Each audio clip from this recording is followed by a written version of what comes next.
tip it that far. It's the first coffee of the day. Yeah, but I'm late in the week recording this video. Why, I hear you ask. I'll be honest, there's literally no excuse other than I forgot to record this video. I've been quite busy this week and I just figured, okay, we'll just leave recording this week if we don't need to. And then I was like, oh, it's UFC 298 tonight. Oh, early hours of the morning. I was like, oh no, that ain't good. We need to get that recorded today and get it out today. I was like, should we just do a review video? I was like, no. We need a preview and then maybe a review of UFC 298 midweek, like next week. So here I am, going to go through not a massive preview, but a little bit of one, because there are some big fights tonight. Oh yeah, baby, big fights. Anyone who likes the UFC, that is Ultimate Fighting Championship, will know that there are some big fights on tonight. We're not going to start off at the top, no, we'll work our way up, no way, all the way up from the bottom to the top. That is a lie, we're not going all the way to the bottom because there's loads of fights. We'll start off with, let me have a little look. Let's start off on the prelims with one fight in particular that has my attention. Okay, so tonight should have been, what's his name? Marcos Rodrigo de Lima, or Rogerio, sorry, Marcos Rogerio de Lima is a Brazilian heavyweight fighter, and he was meant to be taking on Justin Tafa, a fellow heavyweight. I think, don't quote me, I think he's from New Zealand. I could be wrong. Now, the problem here is Justin Tafa had to pull out just yesterday from the fight. The day before the fight, he had to pull out. So what happens? His younger brother, who I believe also had a fight set for, actually has a fight on the 24th of March against Carl Williams. But Justin Tafa, his younger brother, Junior Tafa, has stepped in like a day's notice. He's like, yeah, I'll take the fight. I've got a fight in a month's time, but that's alright, I'll deal with that then. I will take your fight tonight. I don't think Junior Tafa's ranked. I didn't even know there was a Junior Tafa. I'd not heard of Junior Tafa before. He steps up against De Lima. Now what this gives us is a great, what would have been just a throwaway heavyweight match on the prelims. This gives us potential for a great storyline, like a wrestling storyline, an equivalent of a wrestling storyline. Let's go into it. So De Lima, as I expect, will finish Junior Tafa. Now what that would then lead to is De Lima maybe just get another throwaway heavyweight fight. But what you can do is build up a fight night, which are very boring cards most of the time, around this fight, and it will get loads of attention, but it'll get enough to make it more interesting than it would have been. Yeah, we see Junior Tafa finished more than likely, and then we see Justin Tafa step up like, you to my place, you got battered, let me go and deal with the big bully, De Lima. You see De Lima v Justin Tafa, and I reckon that'll be on the UFC's minds if, as I expect, Junior Tafa is finished quite easily by Rogerio de Lima. On to the main card, and we have Anthony Hernandez against Roman Kopylov. So it should have been Anthony Hernandez against Ikram Alcácer. I forget his surname Alcazar. It's like a bloody like a genie or something. It's actually Ikram Aliskerov, not Alcazar. I don't know what I was on about. I apologise. Like that match has been cancelled. I guess Aliskerov is injured or missed weight. So we can't miss weight because the couple of fights announced a while back. So maybe it's just an injury on Aliskerov's part. But Anthony Hernandez against Roman Kopylov. Kopylov is a Russian fighter. I've seen him a few times now. He's got great potential without actually realising it. Like, he doesn't lose often. So look at his recent record. Last year he beat Josh Friend, a KO in the second round. Before that, Claudio Ribeiro, second round KO. A KO on his previous fight against somebody else. Who was that against? Hang on. He's bloody gone off now. My point is, he has a lot of wins to his name. Anthony Hernandez has a bit more going for him. He's got age on his side. He's a couple of years younger. He can KO people. He KO'd Edmund Shabazian in his last fight. Before that, he got a sub-win over Marc-Andre Barrios. A decision victory over Josh Friend. Remember, Josh Friend was finished by Kopylov in Kopylov's last fight. It's a tough one. I do like watching Roman Kopylov. I watched him a few times now. And he'd be my pick on paper. I've actually backed him on a bet. I've had a bet on Roman Kopylov to get the victory here. Whether or not he does is another thing. We'll have to wait and see. But yeah, I think Kopylov. I'm going with Kopylov KO. That's my pick for the fight. Them two open up the main card tonight, guys.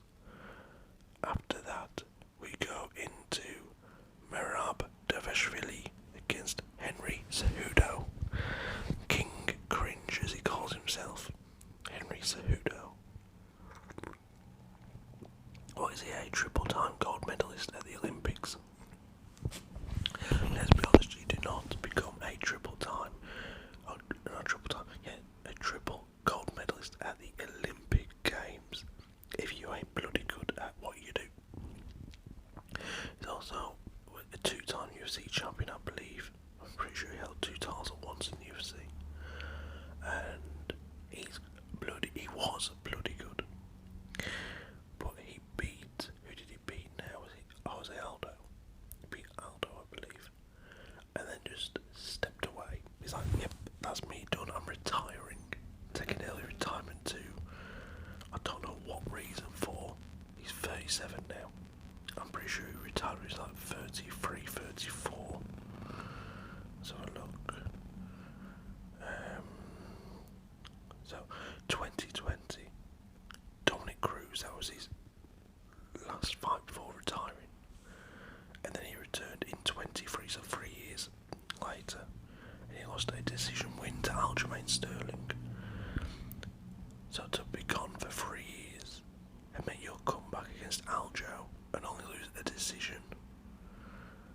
I mean, that takes some doing, to be fair to Cejudo. I thought he was going to be finished, like, subbed early in that fight. But he took Aljo all the way and he looked like he had a chance of winning at one point. Tonight, though, early as in the morning UK time, steps up Merab Davashvili, Aljo's training partner, and the reason that Aljo was happy once he lost the title to leave the division. So when Aljo beat Piotr Jan in a disgraceful decision, Piotr Jan was battering Aljamain Sterling. I mean battering him. It's a shame he didn't finish him. It really was. And then Aljo was down on one knee, I believe, and Piotr Jan stupidly kneed him in the head. Now, Aljo was there for ages on the floor, like a long time. In that time, he had plenty of time to think. He was like doing the maths. If I say, like, say the maths, Aljamain Sterling says can't continue. If you have that, and then you add a referee, and then you add judges, you get what actually happened. That equals those three things there. Aljamain, I can't continue. Referee, judges, equals Aljamain Sterling gets the title in a match he was not winning. He was being battered by Piotr Jan. Piotr Jan lost his title in a horrendous way when he was at the top of his game, and he's not been the same since, including a loss to Merab Davishvili for Piotr Jan. And I never took to Aljo for a long time after that. He won the title that way. Then he went out for like a year because he had to get his neck sorted. And then when he came back, he then, in all fairness, beat Piotr Jan fair and square. I had no issue with the win the second time around. But the first time he should not have got that title. It was disgusting. So we got Aljo as the champ, and then he lost the title. He beat Zudo, then defended against, oh bloody hell, fuzzy haired lad, what's he called? You know who I mean. Bloody, he's one of the biggest names in the UFC right now. And my mind has just gone a blank. Blankety blank. Let me look. I'm going to kick myself because obviously I know who he is. He's like one of the biggest names in the UFC. He's the current champion of the division. Sean O'Malley, for God's sake, there we go. Apologies. Yeah, he lost to Sean O'Malley. Aljo did. In what for me was a shock loss. I thought Aljo would get the win there. And now he stepped away from the division. He's like, yep, okay, I'm not the champ. I don't need to be in that division no longer. His best mate, Merab Davishvili, who the UFC wanted to give a title shot against Aljo when Aljo was champ. And Aljo and Merab went, no, we refuse to fight each other. That did not go down well with the UFC at all.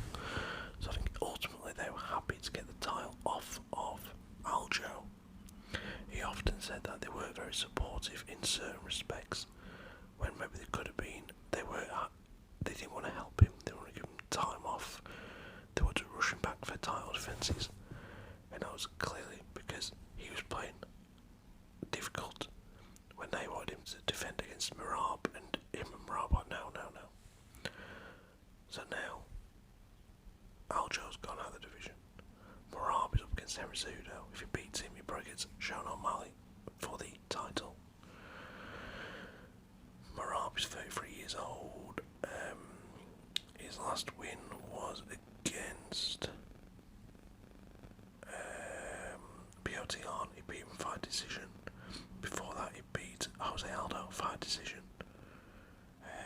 He KO'd Marlon Reyes before that, and a decision win against Cody. Who's this? Cody who? Let's have a look. Cody Stamen. He's not the most exciting fighter. Merab, I gotta be honest, I've seen a clip of him when the UFC first signed him, or just the fight that got him signed to the UFC, and he came in against, who was it now? Quite a big former UFC now, I think it was. He knocked him out in like 5 seconds. It was a spinning back fist. And I'd like to see that Merab again, but the version we see is quite boring. Who do I see in the win tonight? It's only 3 rounds, don't forget. Not the 5 that Merab has had the last couple of times. I can see. I mean, Cejudo went 5 rounds with Aljo. I could definitely see Cejudo going 3 rounds with Merab. Merab's best ability is wrestling.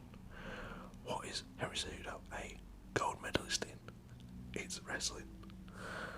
I reckon Cejudo could cause an upset here, and we might have to back Henry Cejudo on a bet, to be honest with you. Yeah, Cejudo for me, by decision. Next up we have Jeff Neal in as a fighter. Apologies, guys.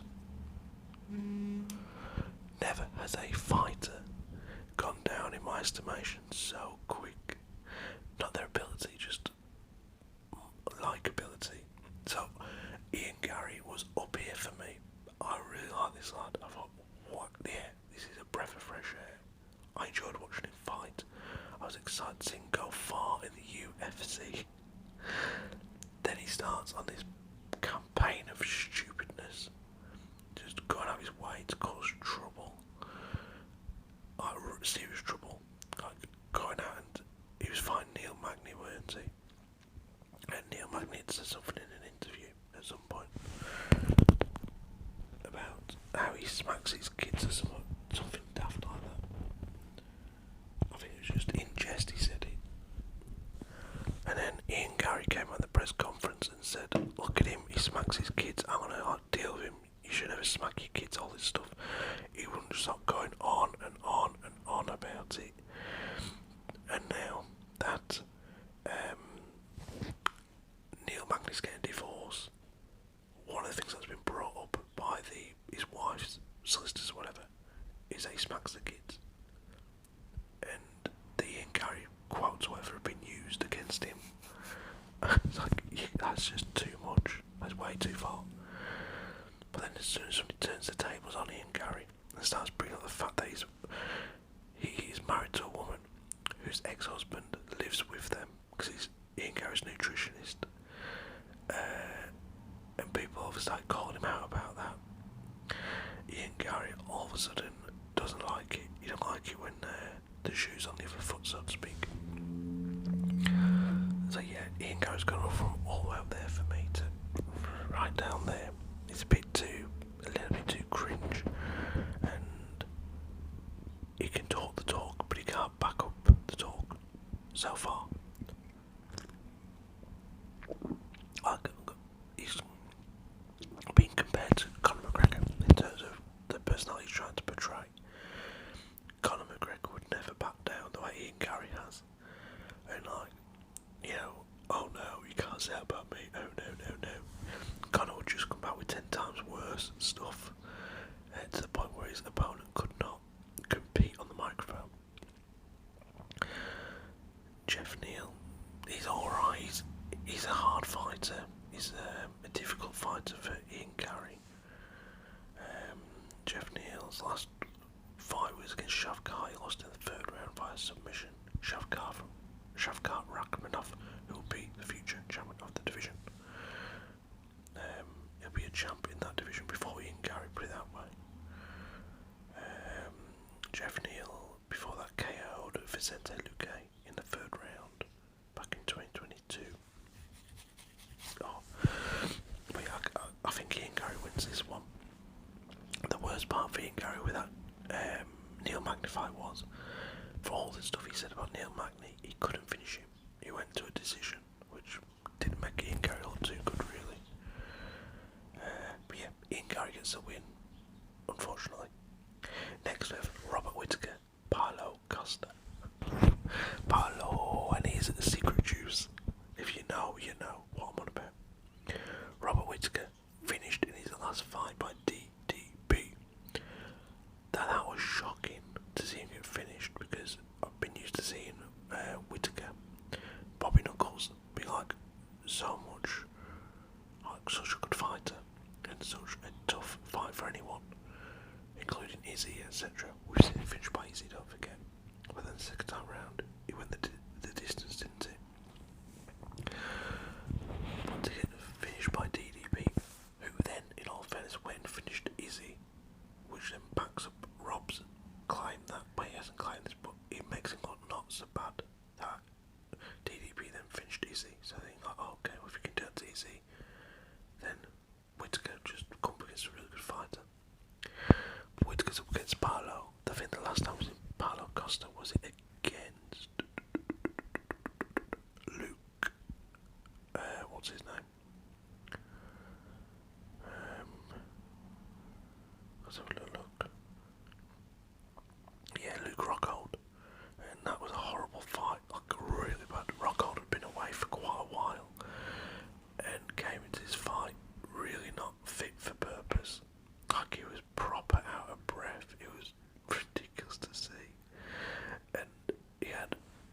Costa on the ground, on the mat, and he was just rubbing blood in his face and all. It was not a nice fight at all.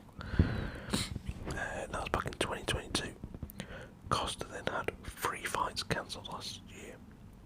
Robert Whittaker, Ikram Aliskerov, and Hamzat Shemaev. All 3 of them fights were cancelled for one reason or another. He's now stepping in against Robert Bobby Knuckles Whittaker. I reckon Whittaker wins this one. I've got to be honest. I think it was a blip against DDP. I guess we'll find out. If he gets finished by Costa, then it's safe to say Whittaker's days of competing at the top of the division are numbered, but they'll just be done.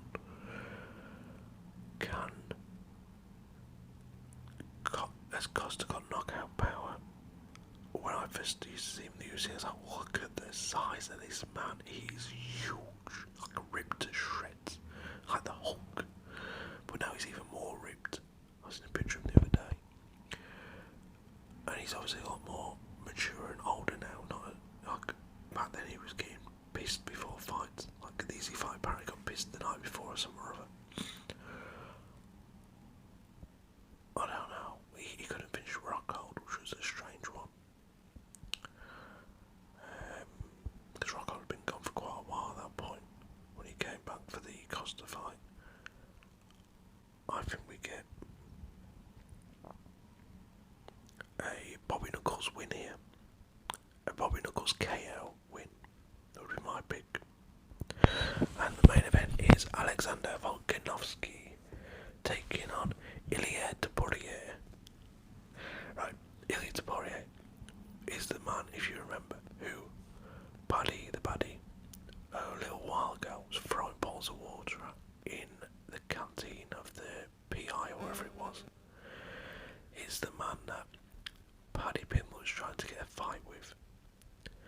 Wind on 2 years, Paddy has just gone to a decision victory over Tony Ferguson. And Ilia Topuria is taking on Alex Volkanovski for the featherweight title. Yeah, he is.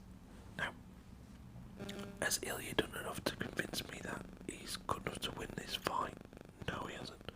His last fight was a decision victory against Josh Emmett, who I think Volk knocks out 7 days out of 7 and twice on a Sunday.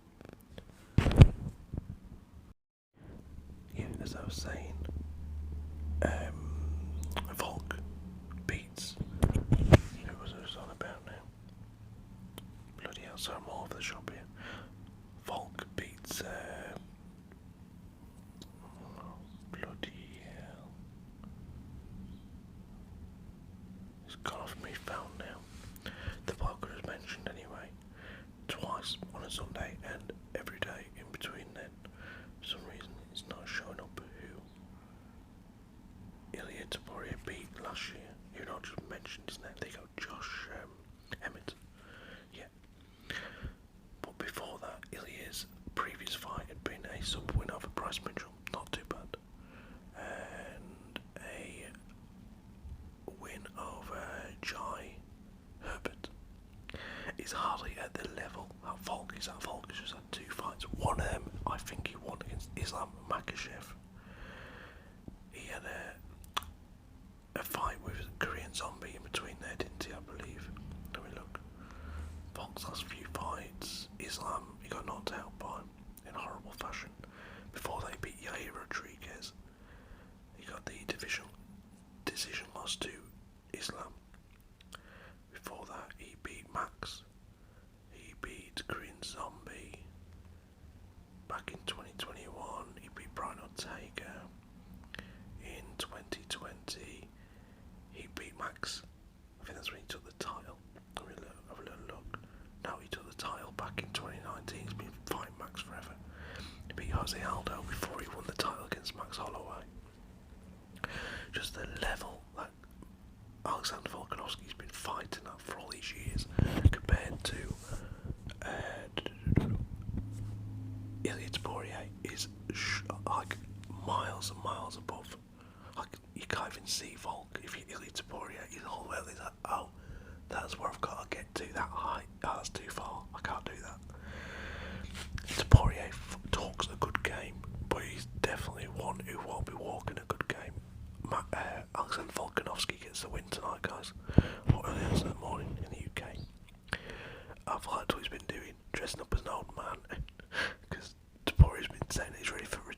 etc., etc.